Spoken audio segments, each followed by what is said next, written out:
Do not move. Cora mouthed soundlessly, her hands outstretched to her side, all her weight resting on one leg as if she had frozen mid-step. Two of her friends blinked at her, showing her they understood. The stench of burned sulfur still lingered in the air, but was now slowly getting overshadowed by the odor of blood. Cora wanted to scream and cry out, but she already knew what would happen if she did that. The result was only 5 steps away, lying on the threshold between the living room and the hallway leading to the front door. George, another of her friends, and the first one who had broken down and lost his composure. His neck was twisted at an odd angle, and the corpse was already growing colder and colder.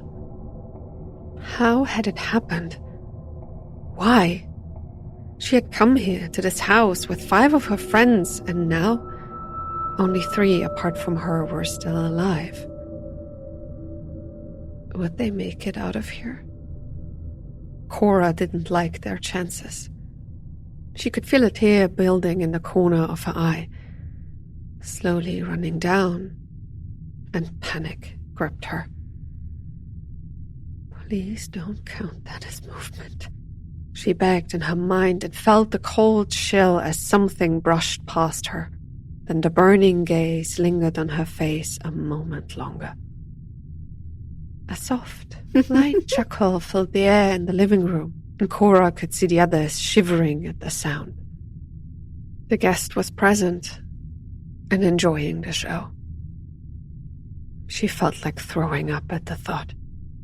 Somewhere behind her, still sitting at the table with the Ouija board, was Felicity. Or at least what was left of her. She had invited them to this place, claiming she had found a way to make a séance more interesting. Well, in a way, she had succeeded. They had all come here for an evening of light-hearted fun. A bit of wine, lots of music and gossip, and 1 or 2 sessions with the board to try and communicate with the spirits. What they hadn't expected was Angelica. At least, that was what the ghost had called herself, as the planchette had started to move. They had all laughed at first, then taken their hands off the small piece of wood, only to watch it move completely on its own. Let's play a game, it had spelled out, before a smoke-like shadow had started to form upon the table. Cora had seen her. The girl, Angelica. Her dead eyes, sunken in skin, and head of blonde hair with bloody streaks. Felicity had grabbed hold of the board, intent on somehow getting rid of the ghost.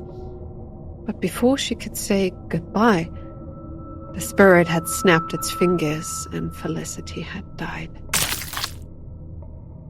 It had been a quick death, at least, Cora now thought. Her head had disappeared in a cloud of red mist. She hadn't suffered.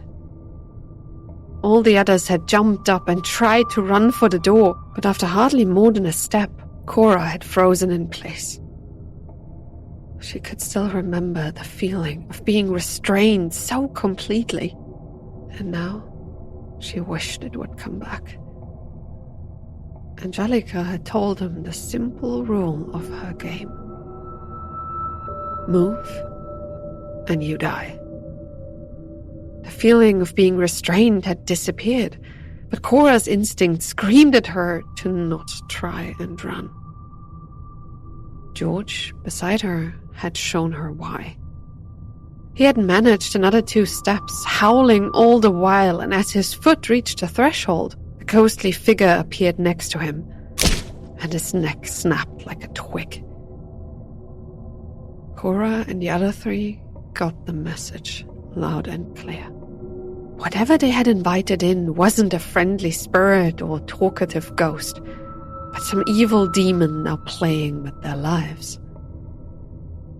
And that girl-looking thing had no qualms about killing them. Cora felt a shiver running through her whole body. The eyes of the apparition were still on her. She could feel them burrowing into the side of her face, where the single tear was now making its way down. It wouldn't count that as moving, right? The feeling of something brushing past her neck almost made her flinch. It was enjoying it, she thought. At least, according to the giggling she could hear, it was having the time of its life. Troy and Barbara were in front of her. Both of them had turned their heads to look back as the game had begun, and now they were suffering for it. She could see Barb's neck straining, the muscle shivering beneath the skin. There was pain in her eyes and tears welling up in them. When would this game end? Cora heard a whimper somewhere behind her and knew that it had come from Monica, the last of her friends and the only one she couldn't see right now. What position had she ended up in? She hoped it was a decently comfortable one.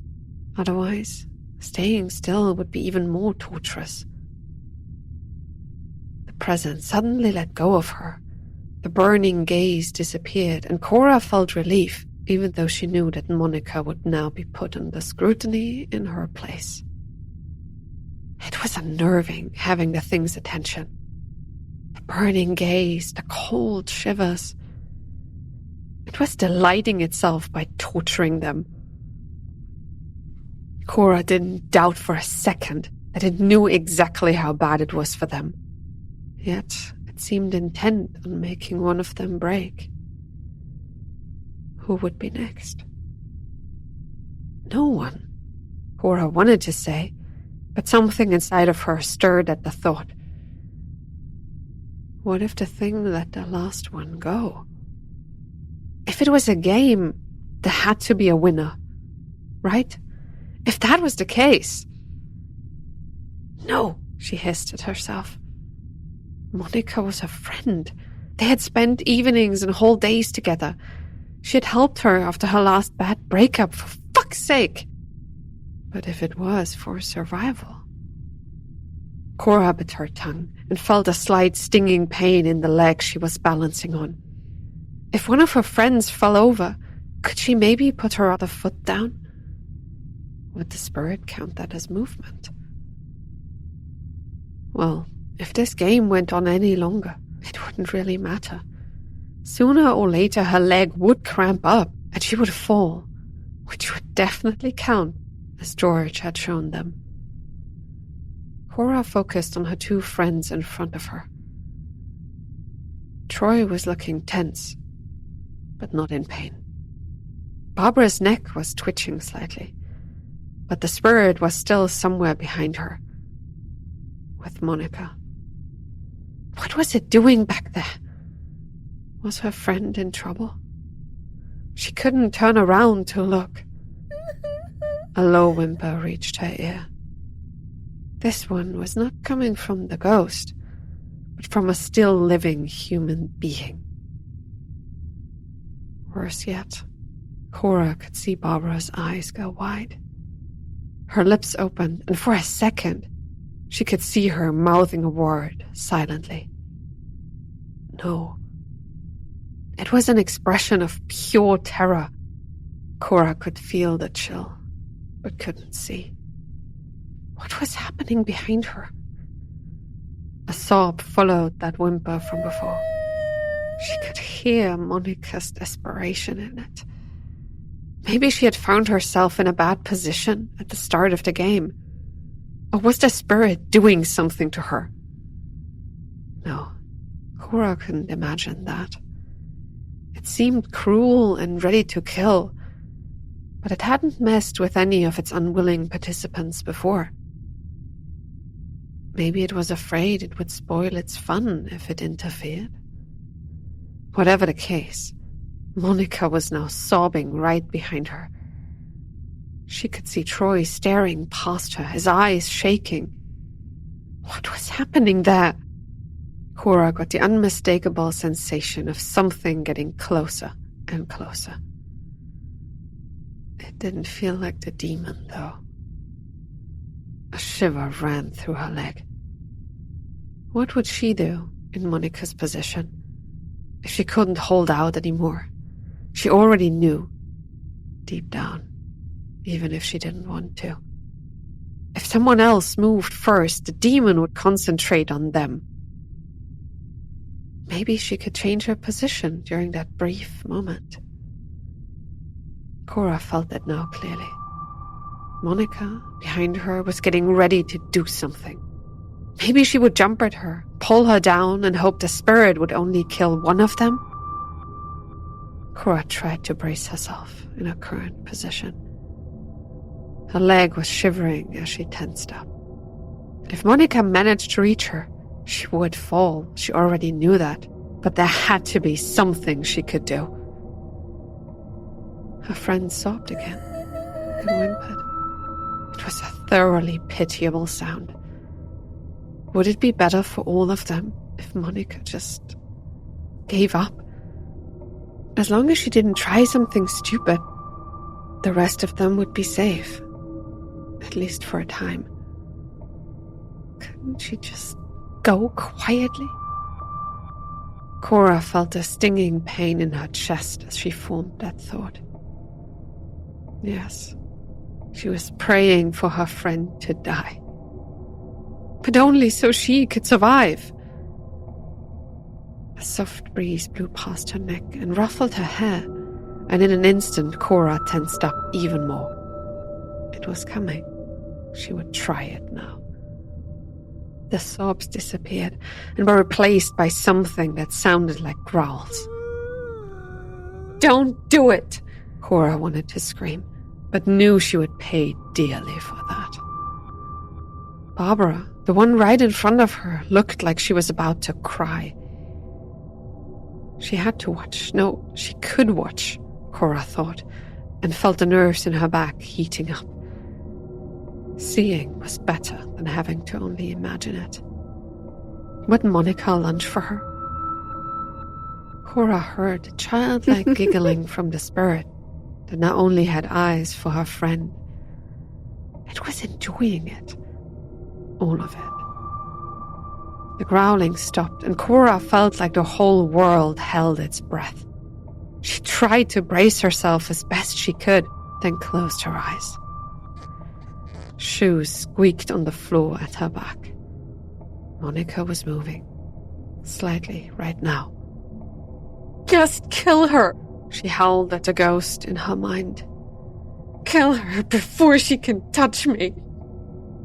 Cora opened her eyes again and could see the fear in her other friends' faces. A cry echoed around the room. Monica. The shoes squeaked again on the floor as another gust of wind hit Cora's back.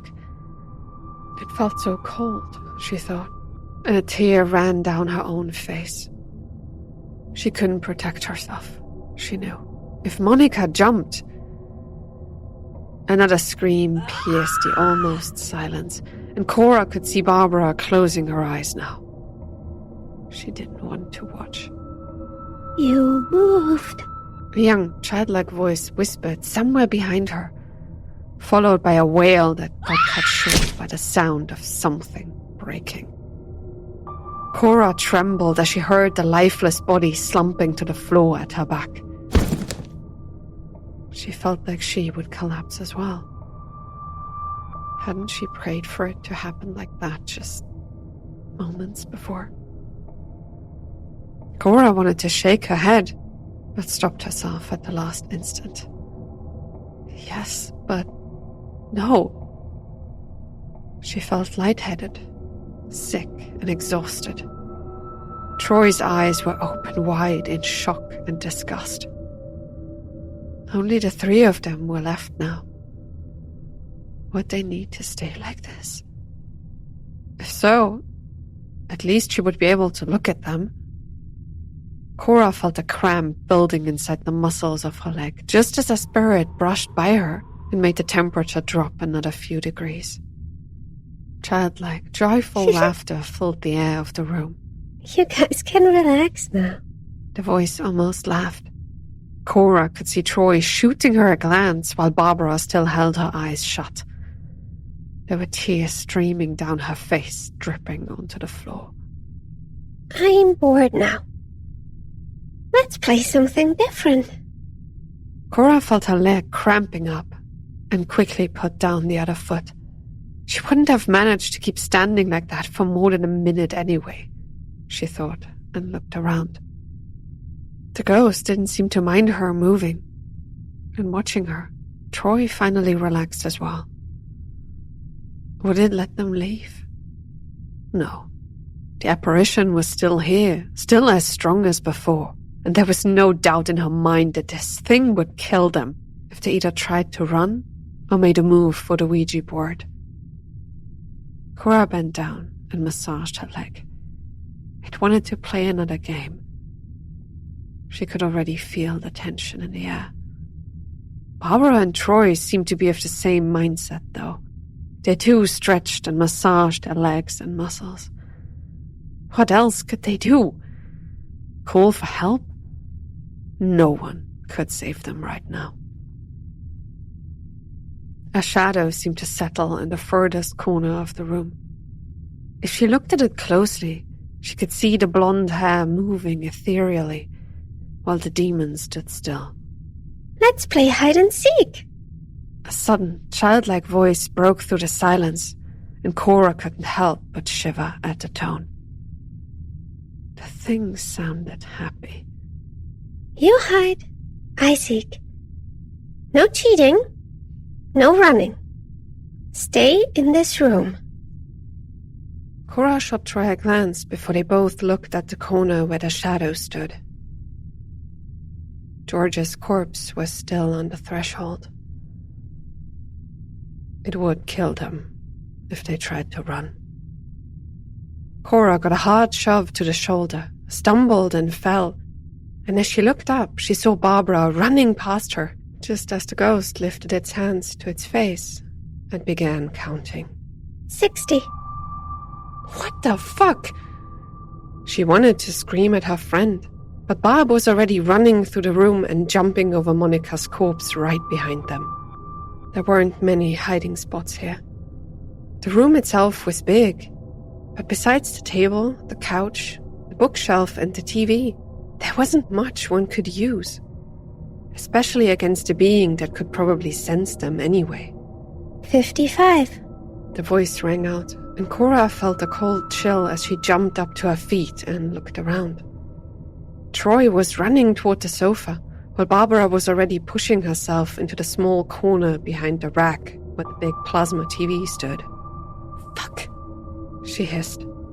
That was probably the best spot in the room.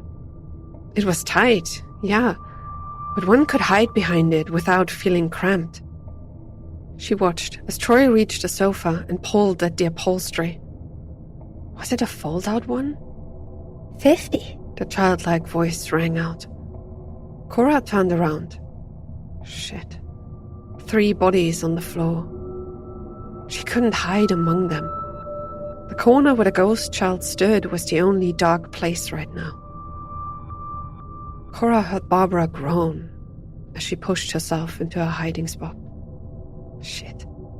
Troy finally managed to find a way to open the couch. This thing would already know where they were, she thought. Maybe it just wanted to scare them, then kill the one whose hiding spot it deemed the worst. In that case... 45. She felt another chill, took a step, then stopped. Monica was lying on the floor in front of her. Her head had been twisted 180 degrees.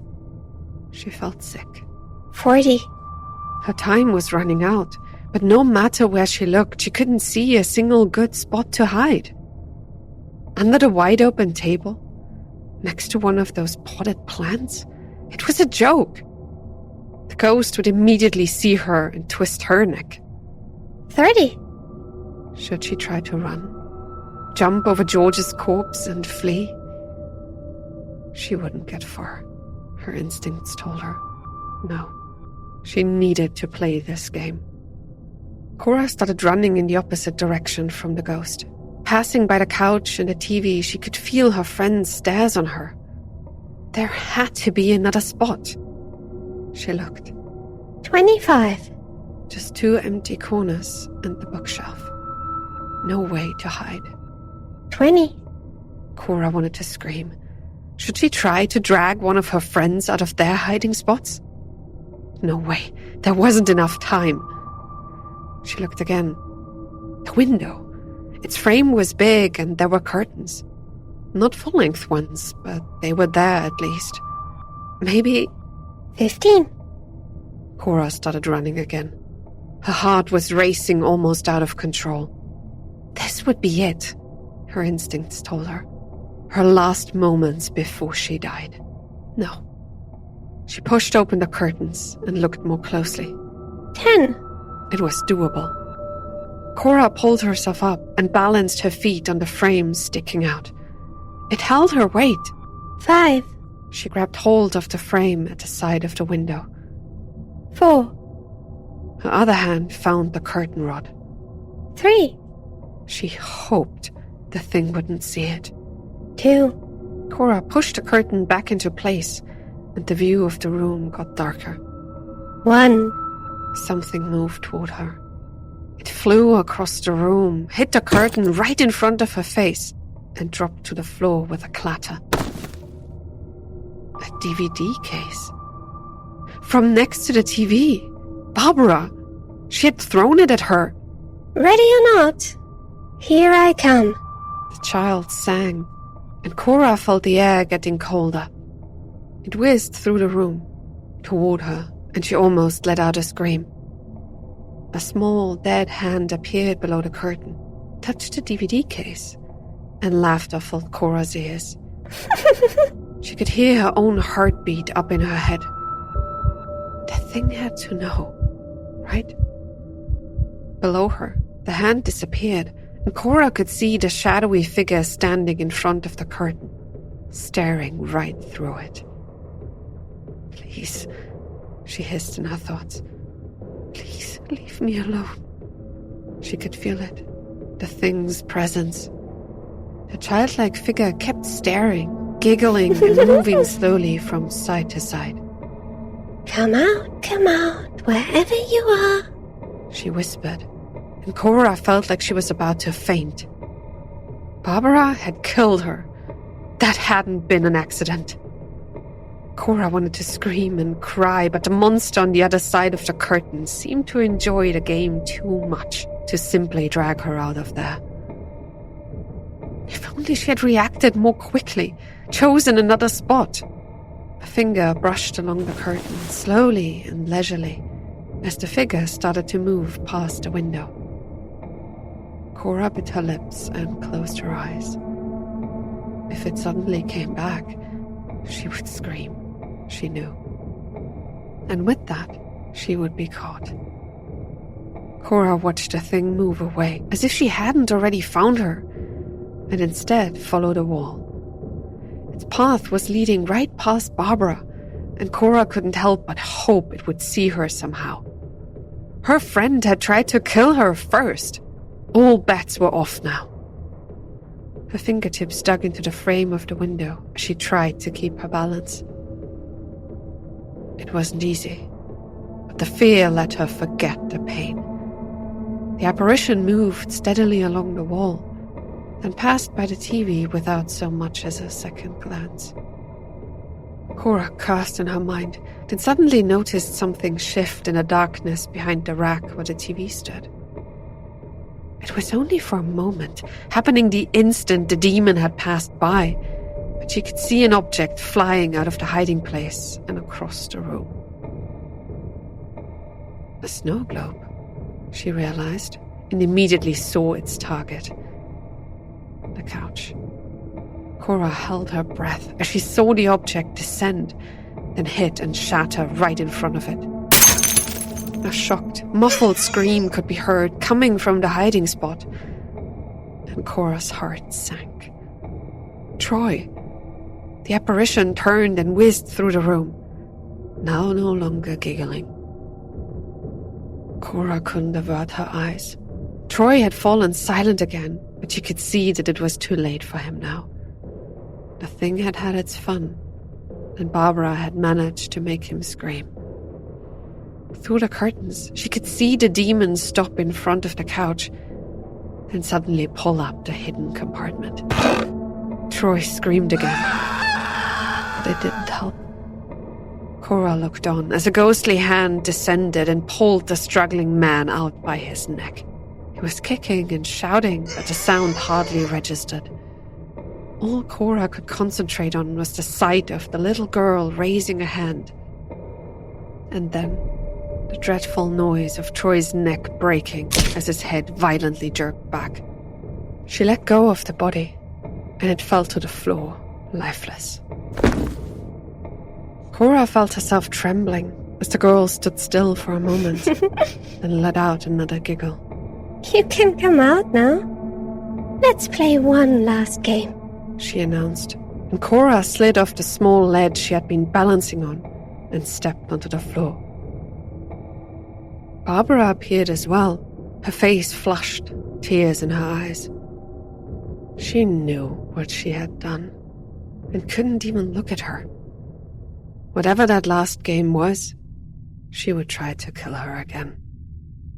Cora felt rage rising inside of her as she glared at her friend.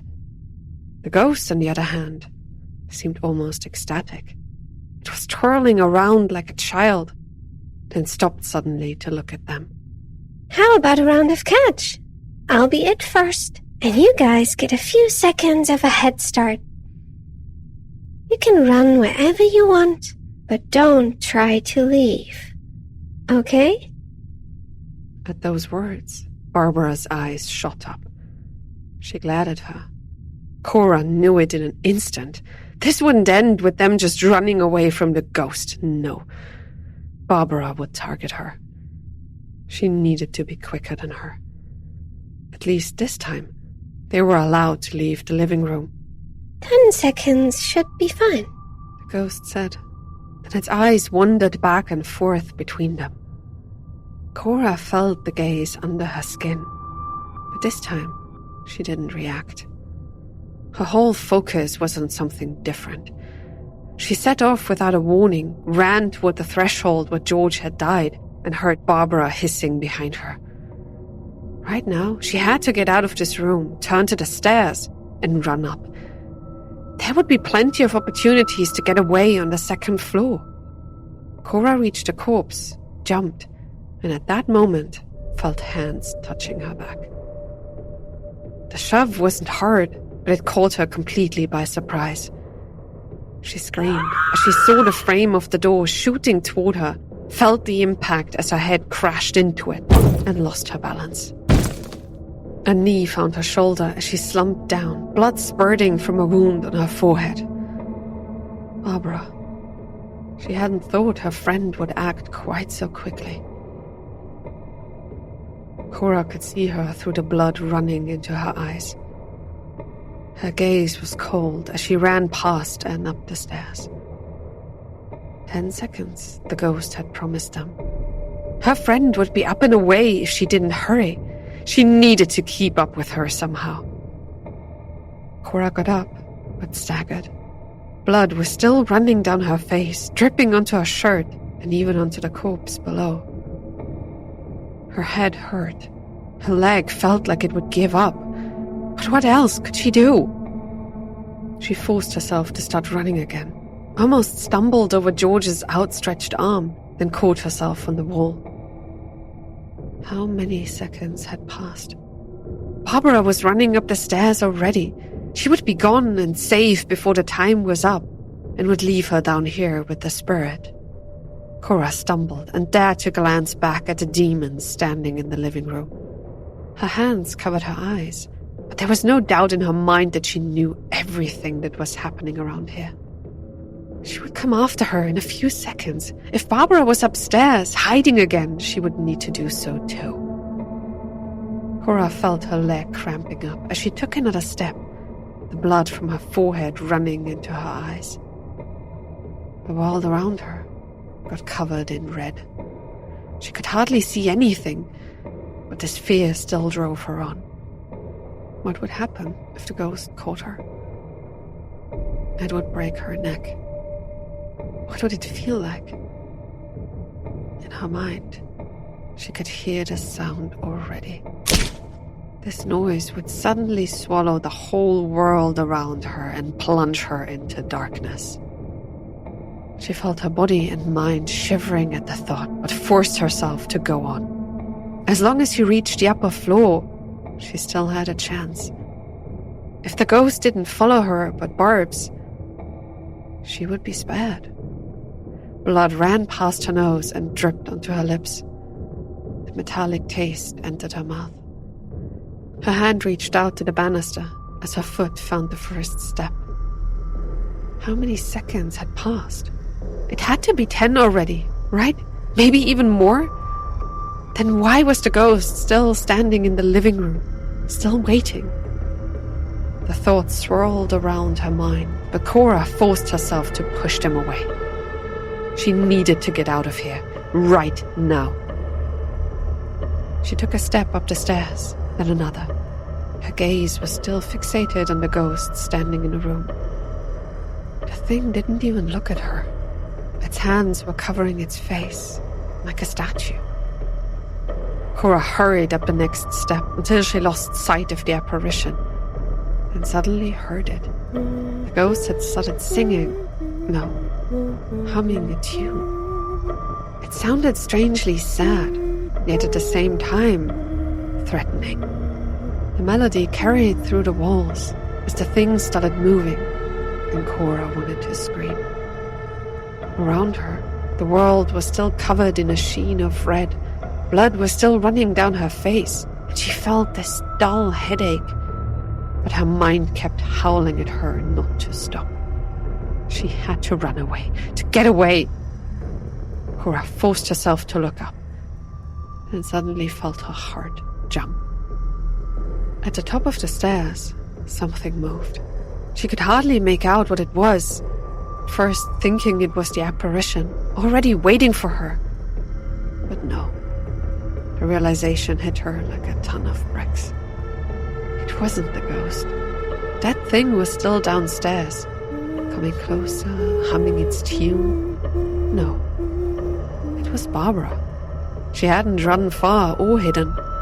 Instead, she was waiting just 3 steps away from her, staring down at her through the red curtains covering the whole world. Cora opened her mouth and saw it. Barbara was holding onto both sides of the railing running up the stairs and was lifting one foot. "No!" Cora hissed as she realized what her friend was about to do. She hadn't run away because she knew it would be far more dangerous. As long as she stayed at the top of the stairs, Cora wouldn't be able to get past her. All she needed to do was keep her closest to the ghost. And to do that, she was raising one leg. The kick looked like a dark streak shooting through the red world. Cora felt the impact as her friend's foot hit her squarely in the chest. The pain, the fear, it seemed to consume her mind. Her own feet left the stairs as she fell back, and in that instant, she saw the ghost already waiting for her at the bottom. Cora tried to scream, but the sound got stuck in her throat. She fell and hit the steps below, tucked in her chin, and tumbled down. Her arms went numb, her head got hit, and she felt a shooting pain in her leg, and knew that all of it was nothing more than a preamble to what was about to happen. Barbara had betrayed her again, and she would get away with it. Cora's left shoulder cracked as she crashed onto another step before she finally landed at the foot of the stairs. Her vision was red and blurry, but she could still see something. A shadow standing above her. It was the girl, Angelica, she had called herself. Cora stretched out an arm toward her, but the cold eyes only looked on for another moment. There was no hate in her gaze this time. No joy either. A gurgling noise came out of Cora's throat as she watched the thing step over her and ascend the stairs. Barbara was screaming. It sounded far away, even though she knew her friend was still close. Cora tried to move, but her body felt completely broken. The ghost wasn't singing anymore.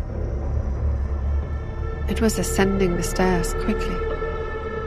Had it been pity, what she had felt from the demon's stare? Or was she mad that Barbara had cheated too openly? Whatever the case, Cora saw this thing walking up through the red veil until it suddenly disappeared, then reappeared right next to her former friend. She was screaming, kicking out at the apparition, but her leg passed through the incorporeal form.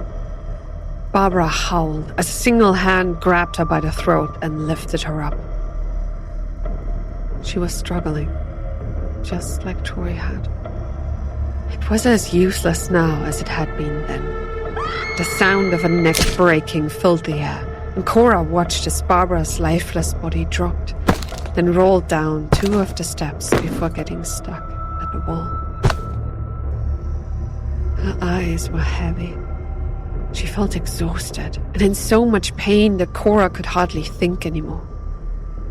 The ghost, so far above, disappeared and reappeared just in front of her. A hand came down and patted her cheek. You could come with me, you know? The ethereal voice said. She shook her head, then closed her eyes. Well, your loss. We could have so much fun together. This thing really sounded like a child now. Thinking was hard, as was breathing. One last time, the hand touched her cheek before the voice spoke. Goodbye, the ghost announced, and suddenly the temperature around her seemed to rise. Cora couldn't move. She tried to open her eyes, but her eyelids felt too heavy. With the ghost now gone, she could stand up and simply leave. Her mind told her. But it wasn't that easy. No. She felt her thoughts slipping away. The pain was getting duller and duller. Light seemed to drift away. Down at the bottom of the stairs, Cora was lying with closed eyes as unconsciousness finally took her.